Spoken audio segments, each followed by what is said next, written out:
नमस्कार शेतकरी मित्रांनो. टोमॅटोचं पीक तर आपण सगळेच घेतो, पण त्यातून खरंच अपेक्षेप्रमाणे भरघोस उत्पन्न मिळतं का? चला तर मग आज आपण याच प्रश्नाचं उत्तर शोधूया. असं होतं ना की आपण मोठ्या उत्साहाने लागवड करतो, पण काही दिवसांनी बघतो तर काय, रोपं कोमेजायला लागतात किंवा त्यांची वाढच थांबते. मग काय करावं हा प्रश्न आपल्या सगळ्यांसमोर उभा राहतो. चला ह्याच समस्येबद्दल थोडं बोलूया. तर आपण बोलतोय टोमॅटो शेतीतल्या समस्यांबद्दल. आणि खरं सांगायचं तर रोपांची ही मरगळ ही तर फक्त एक सुरुवात असते. याच्यासोबत अशा अनेक छोट्या मोठ्या अडचणी येतात ज्या आपल्या सगळ्या मेहनतीवर अक्षरशः पाणी फेरतात. बघा, हे सगळं कसं एकमेकांशी जोडलेलं आहे. म्हणजे मुळच जर कमजोर असतील तर झाडाला पोषण कुठून मिळणार, बरोबर? आणि पोषणच नाही मिळालं की मग फुलांची गळती व्हायला लागते. फुलंच टिकली नाहीत तर उत्पन्न कमी येणारच. आणि त्यात भर म्हणून रोगांचा हल्ला झाला की मग झालं सगळं गणितच बिघडलं. या सगळ्या समस्यांची एक साखळीच आहे. पण मग आता एक चांगली गोष्ट काय आहे माहिती आहे? या प्रत्येक समस्येसाठी वेगवेगळी धावपळ करण्याऐवजी एकच असा उपाय आहे जो या सगळ्यांवर एकदम मुळापासून काम करतो. आणि तो उपाय आहे झायटॉनिक मिनिकेट. चला ओळख करून घेऊया याची. हे असं एक खास मिश्रण आहे जे फक्त आणि फक्त आपल्या टोमॅटो पिकाच्या गरजा डोळ्यासमोर ठेवून बनवलं आहे. म्हणजे नेमकं काय आहे हे झायटॉनिक मिनी किट? एकदम सोप्या भाषेत सांगायचं झालं ना तर हे आपल्या टोमॅटोच्या रोपांसाठीचे कंप्लीट मील आहे. एक परिपूर्ण आहार. जे काही त्यांना वाढीसाठी लागतं ते सगळं यात आहे. ठीक आहे, हे तर कळलं. पण मग पुढचा प्रश्न येतो की याचे नेमके फायदे काय आहेत? हे किट नक्की कसं काम करतं? चला पिकाच्या प्रत्येक टप्प्यावरचे याचे फायदे आपण समजून घेऊया. बघा, कोणत्याही पिकाचा खरा पाया कुठे असतो? जमिनीत, म्हणजे त्याची मुळं. हे किट सगळ्यात आधी याच पायावर काम करायला सुरुवात करतं. ते मुळांना मजबूत बनवतं, त्यांचं जाळं वाढवतं. त्यामुळे काय होतं? झाडाला जमिनीत एक घट्ट पकड मिळते आणि ते जास्त चांगल्या प्रकारे पोषण शोषून घेऊ शकतं. आता दुसरं म्हणजे संतुलित पोषण. म्हणजे बघा, जसं आपल्या शरीराला वेगवेगळ्या विटामिन्सची, पोषक तत्वांची गरज असते, तसंच रोपांचंही आहे. त्यांनाही वेगवेगळी सूक्ष्म आणि मुख्य अन्नद्रव्य लागतात.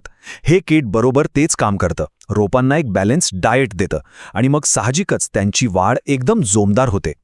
आणि जेव्हा पोषण चांगलं मिळतं तेव्हा साहजिकच रोगप्रतिकारक शक्ती वाढते. जे रोप आतून मजबूत आहे ते बाहेरच्या रोगांना पटकन बळी पडत नाही. म्हणजे काय, तर पिकाची नॅचरल इम्युनिटी वाढते. आणि याचा एक फायदा म्हणजे आपला फवारणीवरचा खर्चही कमी होऊ शकतो.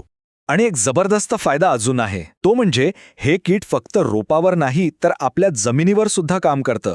हो, ते मातीची क्वालिटी सुधारतं, तिला भुसभुशीत बनवतं. आणि जमीन भुसभुशीत झाली की मुळांना श्वास घ्यायला आणि पसरायला जागा मिळते. हवा आणि पाण्याचं संतुलन पण चांगलं राहतं. तर आता विचार करा, मुळं मजबूत झाली, पोषण संतुलित मिळालं, जमीन पण सुधारली, मग याचा परिणाम काय होणार? तो थेट झाडाच्या वाढीवर दिसतो. झाडाला जास्त फुटवे येतात, फुलं भरपूर लागतात आणि जितकी जास्त फुलं तितकीच जास्त फळधारणा. सोपं गणित आहे, उत्पादन वाढणारच. बरं, मग आता हे सगळं मिळवण्यासाठी हे किट वापरायचं कसं? याची पद्धत किती सोपी आहे ते पाहूया.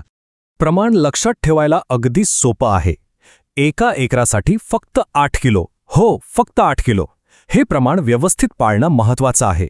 आणि वापरायचं कधी? तर ही एक महत्वाची गोष्ट लक्षात ठेवा. सगळ्यात चांगले रिझल्ट्स मिळवण्यासाठी लागवडीनंतर सुरुवातीच्या वाढीच्या काळातच याचा वापर करायचा. कारण त्याच वेळी रोपाच्या पायाभरणीची म्हणजे मुळं आणि वाढीची सुरुवात होत असते. आणि पद्धत तर इतकी सोपी आहे की काय सांगू. फक्त 3 स्टेप्स. पहिलं, खतासोबत मिसळा.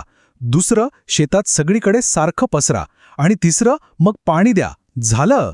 चला तर मग ही सोपी पद्धत वापरल्यानंतर आपल्या पदरात नेमकं काय पडणार आहे? म्हणजे अंतिम फायदा काय? सोप्या भाषेत सांगायचं तर ज्या समस्यांपासून आपण सुरुवात केली होती त्या सगळ्यांवर तोडगा मिळतो. झाडांची वाढ झपाट्याने होते, मुळं मजबूत होतात, फुलगळ थांबते आणि सगळ्यात महत्त्वाचं, आपल्या हातात दर्जेदार टोमॅटोचं भरघोस उत्पादन येतं. म्हणजे बघा, जास्त उत्पादन, जोमदार वाढ आणि रोगमुक्त पीक, हेच तर हवं असतं आपल्याला, नाही का? आणि हे मिळवण्यासाठी झायटॉनिक मिनी किट एक खूप चांगला पर्याय ठरू शकतो. तर मग विचार करा, आपल्या टोमॅटो शेतीतल्या अडचणींना मागे टाकून त्याला एका फायदेशीर आणि यशस्वी पिकात बदलण्यासाठी आपण तयार आहोत का? कारण योग्य नियोजन केलं तर हे नक्कीच शक्य आहे.